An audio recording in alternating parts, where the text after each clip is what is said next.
मनुष्य हो। सुबह 3 बजे से 6 बजे उठकर ब्रह्म मुहूर्त में कर दो यह काम, जो चाहोगे वह मिलेगा। एक समय की बात है, माता पार्वती ने भगवान शिव से पूछा, स्वामी, मैंने देखा है कि चाहे कितना ही अभागा मनुष्य हो, अगर वह सुबह के समय ब्रह्म मुहूर्त में उठता है तो वह बहुत सुखी रहता है। ऐसा क्यों है? मुझे ब्रह्म मुहूर्त का रहस्य बताइए। तब भगवान शिव ने कहा, हे देवी, मैं आपको इस प्रश्न का उत्तर एक कथा के माध्यम से बताऊंगा। कृपया आप इस कथा को ध्यानपूर्वक सुनना, और जो भी मनुष्य इस कथा को पूरा सुनेगा वह कभी भी इस अवसर को अपने हाथ से जाने नहीं देगा। ब्रह्म मुहूर्त का रहस्य जानकर पूरा जीवन बदल जाएगा। भगवान शिव कथा को सुनाना प्रारंभ करते हैं और माता पार्वती से कहते हैं, बहुत समय पहले की बात है, काशी में दीनू नाम का एक लड़का रहता था। वह लड़का बहुत ही अच्छा था, लेकिन एक गलत आदत थी, वह देर तक सोता रहता था। सुबह उसे जगाने के लिए घर वाले कई प्रयास करते थे, परंतु वह रोजाना सुबह देर तक उठता था। वह लड़का कभी भी 9 बजे से पहले नहीं उठता था। जब वह बालक था तब परिवार वालों ने सोचा कि जब यह बड़ा हो जाएगा तो इसकी आदत में सुधार हो जाएगी, परंतु वह लड़का जैसे जैसे बड़ा होता गया उसकी यह आदत और भी ज्यादा गहरी होती चली गई। दुनिया इधर से उधर हो सकती थी, लेकिन वह लड़का कभी भी जल्दी नहीं उठ पाता था। उसके पिता उसकी इस आदत से बहुत ज्यादा परेशान रहने लगा था। उस लड़के को ढेरों नकारात्मक शक्तियों ने घेर लिया था। वह सभी को पलट कर जवाब देता था और दिन भर उदास रहता था। इसका असर उसके स्वास्थ्य पर भी पड़ रहा था। जब उस लड़के को यह पता लगा कि उसके सारे मित्र सफलता को प्राप्त कर चुके हैं, तब वह और भी ज्यादा चिंतित हो गया और ईश्वर को कोसने लगा। वह बार बार यही कहता था कि मेरी किस्मत ही खराब है, परंतु उसके पिता अच्छी तरह से जानते थे कि उस लड़के के असफल होने के पीछे क्या कारण है। भगवान शिव ने कहा, हे देवी, फिर एक दिन की बात है, उसके पिता को किसी सन्यासी के बारे में पता चला। उसने तुरंत अपने बेटे की समस्या को लेकर उस सन्यासी के पास जाने का निर्णय लिया। सन्यासी को बेटे की आदतों के बारे में बताया और सन्यासी ने कहा कि कल आप अपने बेटे को इस आश्रम में आने को कहिए। फिर उस लड़के का पिता अपने घर की ओर चला गया। उसे पता था कि अगर वह सीधे तरीके से अपने बेटे को सन्यासी से मिलने के लिए कहेगा तो वह कभी तैयार नहीं होगा। उसने अपने बेटे को अपने पास बुलाया और कहा, तुम्हारे सारे मित्र जीवन में सफलता प्राप्त कर चुके हैं, क्या तुम सफल नहीं होना चाहते हो? लड़के ने उत्तर दिया कि जरूर पिताजी, परंतु जब भी मैं अपने मित्रों से उनकी सफलता का रहस्य पूछता हूँ तो वह मुझे कुछ नहीं बताते हैं। भगवान शिव ने कहा, हे देवी, फिर उसके पिता ने कहा कि मुझे यह रहस्य पता चल गया है कि वह सभी क्यों सफल होते जा रहे हैं। तब उस लड़के ने बड़ी उत्सुकता से पूछा, क्या पता चल गया है पिताजी? कृपया करके आप मुझे बताइए। उसके पिता ने कहा कि कल सुबह तुम्हें एक सन्यासी के आश्रम में जाकर उनसे मिलना है। यदि तुम वहां पर समय से पहुंच गए तो वह सन्यासी तुम्हें ऐसा मंत्र बताएंगे जिससे तुम सफल हो जाओगे। परंतु एक समस्या है। लड़के ने कहा कि पिताजी, मैं कल पूरी रात जागता रहूंगा और सुबह सन्यासी से मिल कर आऊंगा। उसके पिता ने कहा कि ठीक है, तुम वहां जाकर उस सन्यासी की आज्ञा को मानना। पिता की बात सुनकर वह लड़का बहुत अधिक खुश हुआ। जीवन में पहली बार रात्रि में वह जागता रहा, परंतु थोड़े ही समय में उसे नींद आ गई और वह सो गया। फिर अगली सुबह जब वह उठा तो उसे पता चला कि सन्यासी से मिलने का समय समाप्त हो चुका था। उसके पिता ने लड़के की तरफ देखा और कहा कि तुम जीवन में कभी सफल नहीं हो पाओगे, जाओ और जाकर सो जाओ। पिता की यह बात सुनकर उस लड़के को बहुत दुख हुआ। उसने मन ही मन स्वयं को चुनौती दी कि कल सुबह वह सन्यासी से मिलने अवश्य जाएगा। उसने अपने पैर में एक छोटा सा घाव बना लिया, जिससे दर्द के कारण उसे रात भर नींद नहीं आई। भगवान शिव ने कहा, हे देवी, यह ऐसा पहला अवसर था जब उसने अपने जीवन में पहली बार सूर्योदय देखा था। वह तुरंत ही तैयार होकर सन्यासी से मिलने के लिए चला गया। आज उसका अनुभव कुछ अलग ही था। वह बेहद शांत महसूस कर रहा था।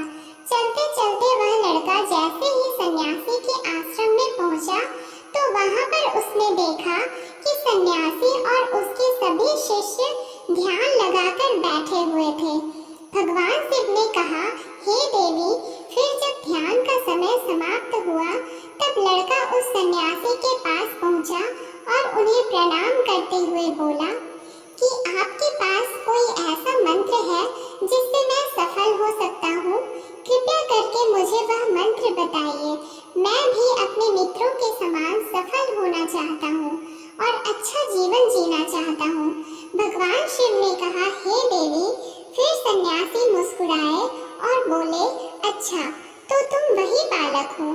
तुम्हारे पिताजी मुझसे मिलने आए थे और उन्होंने तुम्हारे विषय में मुझे सब कुछ बता दिया था। मैं तुम्हें वह मंत्र अवश्य बता देता, परंतु अब लड़के ने जैसे ही परंतु शब्द सुना तो लड़का घबरा गया। उसने पूछा, परंतु क्या गुरुदेव?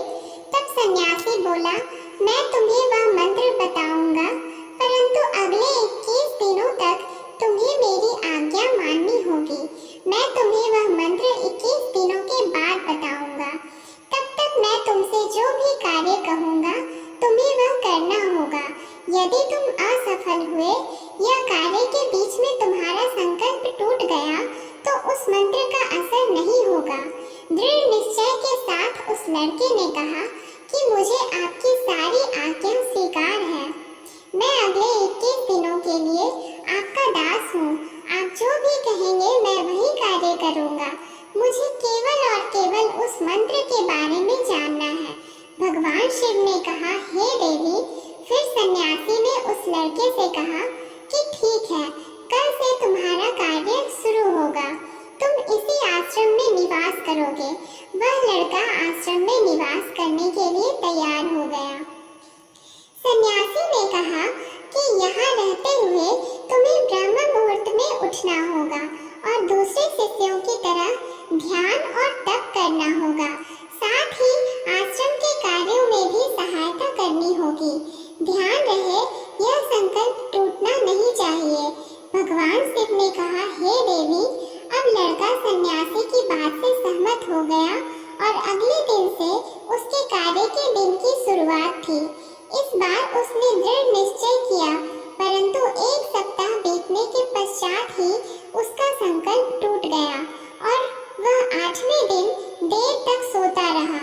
जब वह नींद से जागा तो उसने कहा कि मुझसे कितनी बड़ी भूल हो गई है। वह रोते हुए सन्यासी के पास पहुंचा और कहने लगा कि हे गुरुदेव, मेरा संकल्प टूट गया। अब मैं जीवन में कभी सफल नहीं हो पाऊंगा। सन्यासी ने उसे समझाते हुए कहा कि एक बार फिर से शुरुआत करो, फिर से संकल्प करो। फिर लड़के ने सन्यासी से पूछा कि सुबह उठना इतना आवश्यक क्यों होता है और यहाँ पर सभी लोग इतनी जल्दी क्यों उठ जाते हैं? भगवान शिव ने कहा, हे देवी। तब सन्यासी ने लड़के को समझाते हुए कहा कि सुबह यानी ब्रह्म मुहूर्त में उठने के पीछे बहुत बड़ा विज्ञान छुपा हुआ है। लड़के ने कहा कि कृपया मुझे वह विज्ञान बताने की कृपा करें। सन्यासी ने कहा कि रात्रि को 4 पहर में बांटा गया है। पहला रुद्र काल, जिसका समय शाम 6 बजे से लेकर 9 बजे तक होता है। दूसरा राक्षस काल, जिसका समय रात्रि 9 बजे से 12 बजे तक होता है। तीसरा गंधर्व काल, जिसका समय रात्रि 12 बजे से 3 तक होता है। और सबसे अंत में जो पहर आता है उसे मनोहर काल कहते हैं। इस समय को ब्रह्म मुहूर्त या अमृत बेला के नाम से भी जाना जाता है। इसका समय भोर 3 बजे से सुबह 6 बजे तक होता है। यह वह समय होता है जब पूरे संसार की नकारात्मक शक्तियां निष्क्रिय अवस्था में होती है और सकारात्मक शक्तियां सक्रिय होती है। ब्रह्म मुहूर्त अर्थात देव मुहूर्त। ब्रह्म मुहूर्त का अर्थ देवताओं का समय होता है। भगवान शिव ने कहा, हे देवी, वह सन्यासी आगे कहता है, इस समय देवता धरती पर विचरण कर रहे होते हैं और जागृत मनुष्य पर उनका बड़ा ही सकारात्मक प्रभाव पड़ता है। ब्रह्म मुहूर्त ऐसा समय होता है जिसमें मनुष्य का मस्तिष्क बिल्कुल खाली होता है, जिसमें किसी प्रकार के कोई विचार नहीं होते हैं, और जब इस समय व्यक्ति अपनी पुस्तक खोलकर पाठ का अध्ययन करते हैं तो उन्हें सब कुछ जल्दी जल्दी याद भी होता है और यह लंबे समय तक याद रहता है। यह ऐसा समय है जिसमें हम ज्ञान को समझने का प्रयास करते हैं। इस कारण आश्रम के सभी शिष्य और संसार में बहुत से ज्ञानी लोग ब्रह्म मुहूर्त में उठ जाते हैं। प्राचीन काल में रोशनी का कोई स्रोत न होने के कारण लोग अपने दिन का समापन सूर्यास्त के साथ और आरंभ सूर्योदय के साथ करते थे। यह एक तरीका है जिससे मानव जीवन प्रकृति के साथ तालमेल बनाकर चलता है। भगवान शिव ने कहा, हे देवी, फिर उस लड़के ने कहा कि ठीक है, मैं कल से अपना संकल्प फिर से शुरू करता हूँ, परंतु ब्रह्म मुहूर्त में उठकर मुझे क्या क्या करना चाहिए। तब सन्यासी ने कहा कि ठीक है, मैं तुम्हें बताता हूँ कि ब्रह्म मुहूर्त में क्या करना चाहिए और कैसे करना चाहिए। सबसे पहले उठकर धरती माता पर पांव रखने से पहले धरती माता को प्रणाम करना चाहिए और अपनी दोनों हथेलियों को देखना चाहिए और ईश्वर को धन्यवाद देना चाहिए कि उन्होंने तुम्हें आज का सूर्योदय देखने का अवसर दिया है। इसके बाद नित्य कर्म और स्नान करने से शरीर की ही नहीं बल्कि मन की शुद्धता भी बढ़ती है। स्नान करने के पश्चात ध्यान की प्रक्रिया होती है।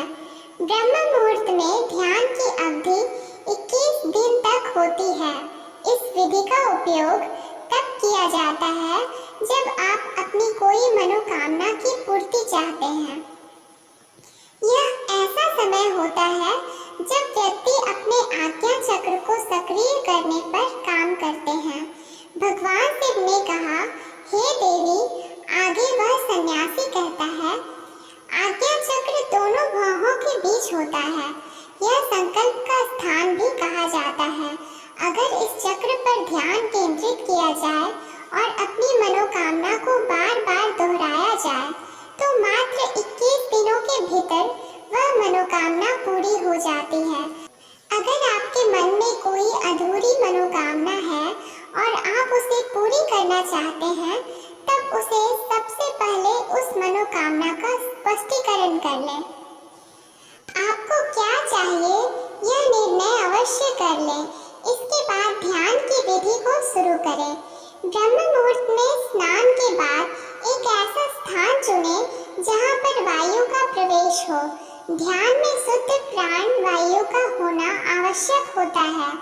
ध्यान की मुद्रा में रीढ़ की हड्डी सीधी होनी चाहिए, साथ ही गर्दन भी सीधी होनी चाहिए।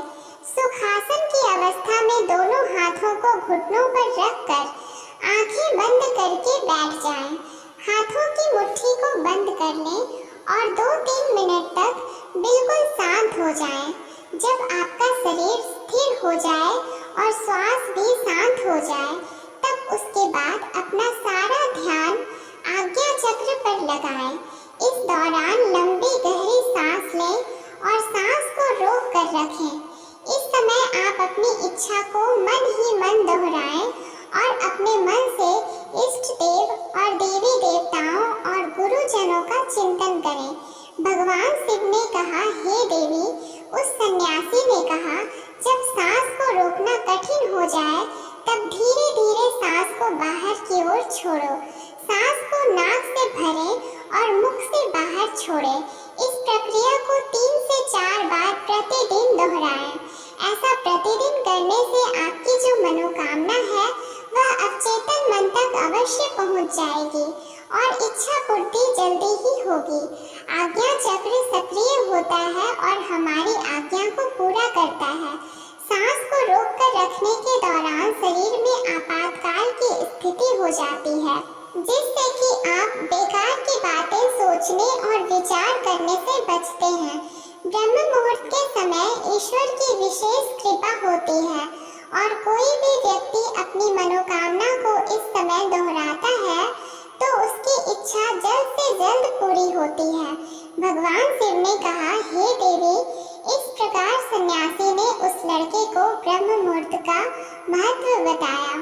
अगले 21 दिनों तक उस लड़के ने बड़े ही मन के साथ इस प्रक्रिया को अपनाया। अब वह बहुत ही ज्यादा अनुशासित और शांत स्वभाव का बन चुका था।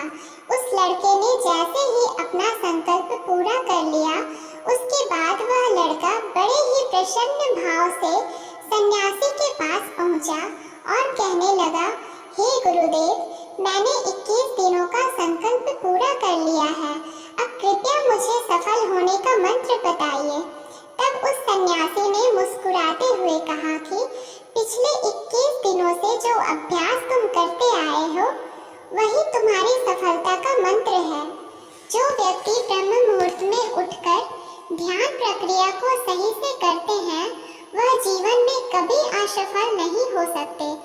तुम्हें ब्रह्म मुहूर्त का रहस्य पता चल चुका है। अब तुम इसे जीवन पर्यंत करो।